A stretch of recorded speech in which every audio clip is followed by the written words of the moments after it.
নমস্কার, আমি মধু। আজকে যাচ্ছিলাম একটা ইনভিটেশনে, ভাবলাম মেকআপ করছি যখন তোমাদের সাথে একটু শেয়ার করে নিই। যেহেতু সকালবেলায় বেরোচ্ছি, তাই ময়েশ্চারাইজারের পরে সানস্ক্রিন কিন্তু মাস্ট।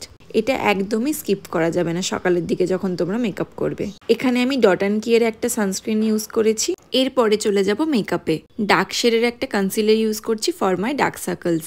এরপর ইউজ করছি ফাউন্ডেশন। এখানে আমি মেবলিনের একটা ফাউন্ডেশন ইউজ করেছি, যেটা এর আগের ভিডিওয়ে তোমাদের আমি দেখিয়েছিলাম।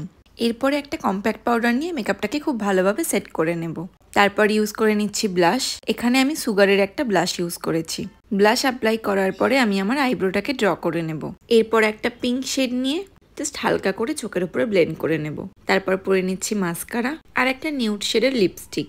এরপর পরে নিচ্ছি একটা কালো টিপ। এই টিপটা নিয়ে আমি খুবই কনফিউজ ছিলাম যে বড় পরবো না ছোট, তাই একবার জিজ্ঞাসা করে নিলাম আমার বরকে, আর ও আমাকে এই ছোটটাই সাজেস্ট করলো। যাই হোক, এবার চোখের তলায় হালকা করে ব্ল্যাক আইশ্যাডো দিয়ে ব্লেন্ড করে নিলাম। এই হচ্ছে আমার ফাইনাল লুক। আজকে যাচ্ছি হচ্ছে আমার মামার বাড়িতে। এরকম একটা মলমল শাড়ি পরেছিলাম, তার সাথে হালকা কিছু জুয়েলারি। ভিডিওটা ভালো লাগলে অবশ্যই লাইক, কমেন্ট, শেয়ার করবে। দেখা হচ্ছে পরের ভিডিওতে।